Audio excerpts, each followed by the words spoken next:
जी हाँ दोस्तों, नमस्कार। मैं आपके बीच में पुनः उपस्थित हूँ आपके channel GS point by Rakesh sir पे। दोस्तों, जैसा कि कल मैंने एक वीडियो दिया था आपके बीच में, जो था आपके देश के संबंध में, आपके देश के नागरिकों के संबंध में।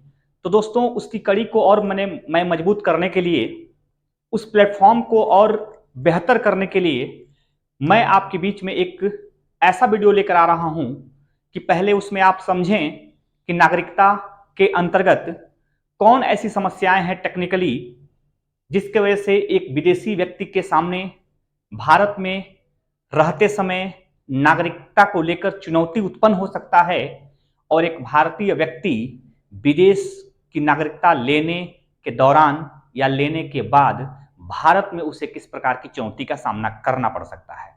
दोस्तों, ये वीडियो तो तुलनात्मक रूप से होगा, लेकिन निश्चित तौर पर आपके ज्ञान को बढ़ाने के लिए, आपकी समझ को विकसित करने के लिए इससे बेहतर वीडियो आपको कहीं नहीं मिलेगा दोस्तों, ऐसा मेरा मानना है। फिलहाल मैं उस विषय को छू रहा हूं या उस विषय पर चल रहा हूं जो हमारा आज का महत्वपूर्ण वीडियो है, जो आपके लिए, सबके लिए बेहद इंपॉर्टेंट रूप से इस वीडियो को जाना जाएगा।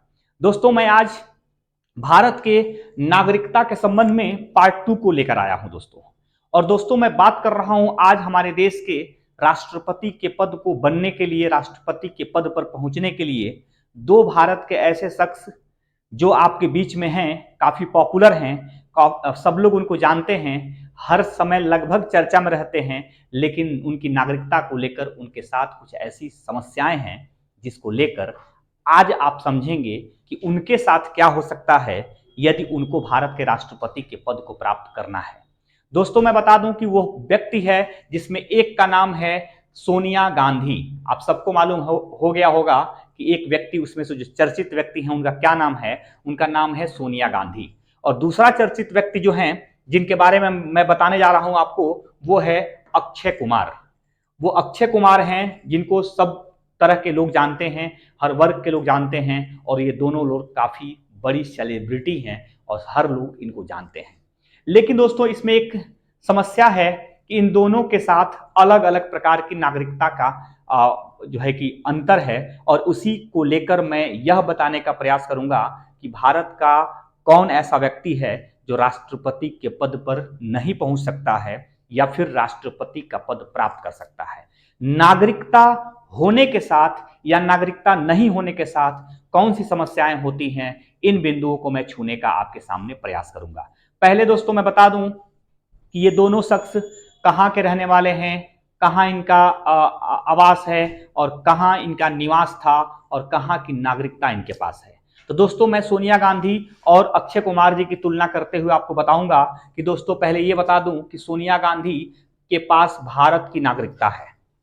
दोस्तों, एक इंपॉर्टेंट विषय यह है कि सोनिया गांधी के पास भारत की नागरिकता है और अक्षय कुमार जी के पास कनाडा की नागरिकता है।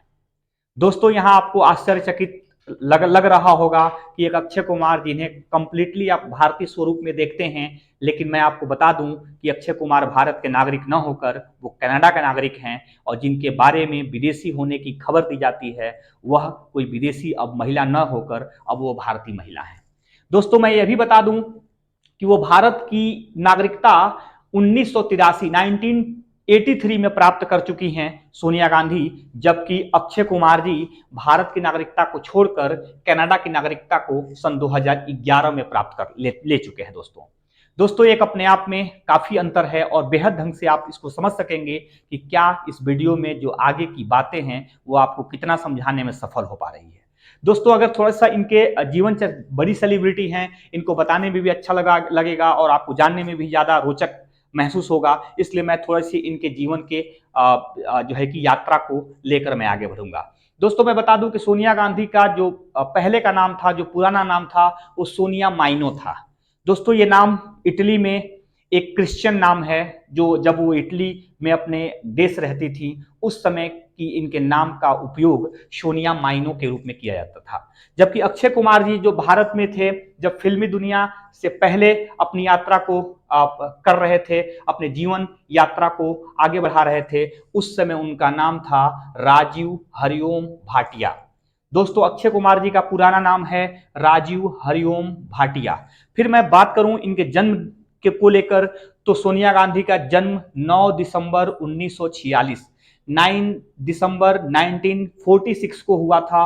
और इन अक्षय कुमार जी का जो जन्म है वो 9 सितंबर 1967 को हुआ था, 1967 को हुआ था। दोस्तों मैं बीच में एक हेडिंग के रूप में एक इंपॉर्टेंट इंडिकेशन के रूप में मैं आपके सामने लिख दिया हूं, जिससे ये पता चल रहा है कि जन्म को लेकर सोनिया गांधी 9 दिसंबर 1946 को जन्म ली थी, जबकि अक्षय कुमार जी 9 सितंबर 1967 को जन्म लिए थे।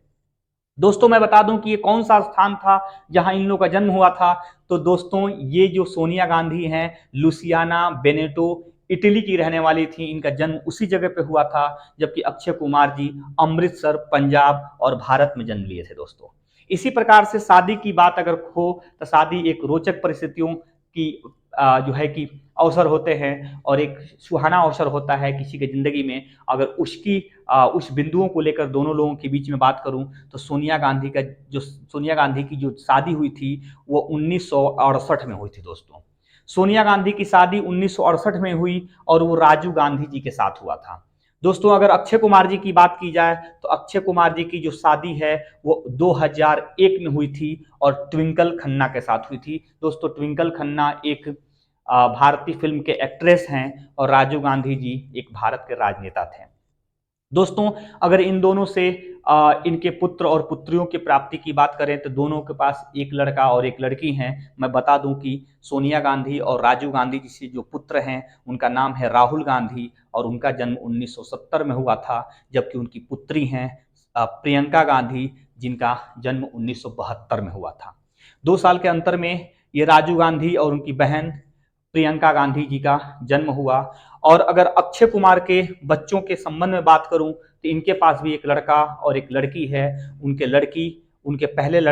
लड़के का जन्म दोस्तों 2002 में हुआ था, और उनका नाम है आरव।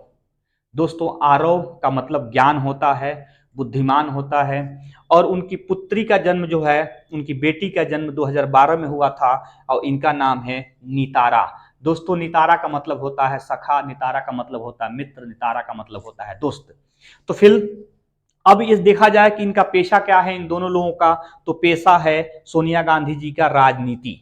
वर्तमान उनका पेशा है राजनीति। और 1998 में 1998 में सोनिया गांधी जी राजनीति में प्रवेश की और कांग्रेस की अध्यक्ष बनी थी। दोस्तों कांग्रेस पार्टी से जुड़ी हुई हैं। 1998 में वो उनको अध्यक्षता दी गई, और तब से लेकर लगातार कांग्रेस के किसी न किसी रूप में बड़े पोस्टों को संभाल रही हैं।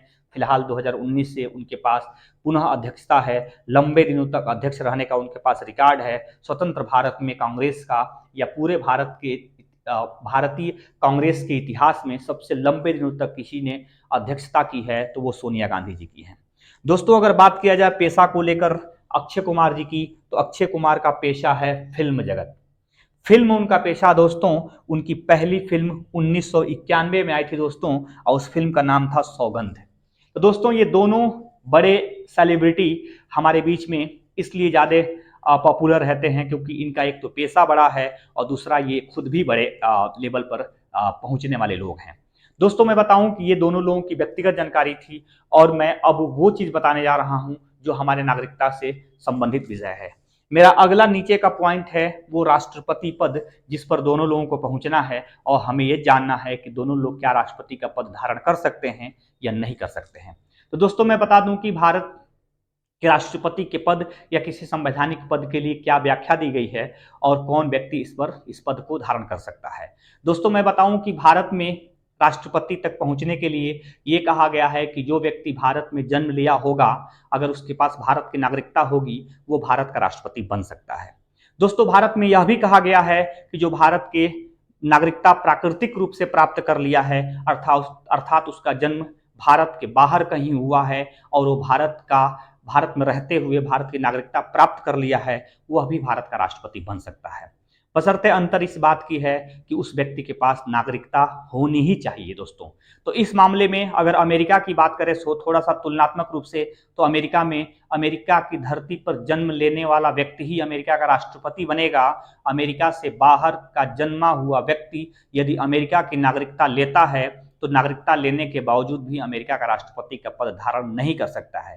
तो दोस्तों, जैसा कि हमारे वहाँ जन्म से और प्राकृतिक रूप से दोनों से प्राप्त नागरिकता को संवैधानिक पद अर्थात राष्ट्रपति जैसे पद को भी प्राप्त करने का अधिकार है, जबकि अमेरिका में सिर्फ अमेरिका में जन्मा व्यक्ति को ही संवैधानिक या राष्ट्रपति पद को प्राप्त करने का अधिकार है। दोस्तों, दोनों अमेरिका और भारत के बीच में तुलनात्मक अध्ययन था। और मैं बता दूं यहाँ पे कि इस तरह से बात किया जाए तो सोनिया गांधी एक प्राकृतिक रूप से भारत की नागरिक हैं, जो इटली में जन्म लेकर भारत की नागरिकता प्राप्त की हुई हैं। अर्थात यह संविधान, भारतीय संविधान ये बता रहा है कि सोनिया गांधी भारत की राष्ट्रपति के पद पर पहुंच सकती हैं।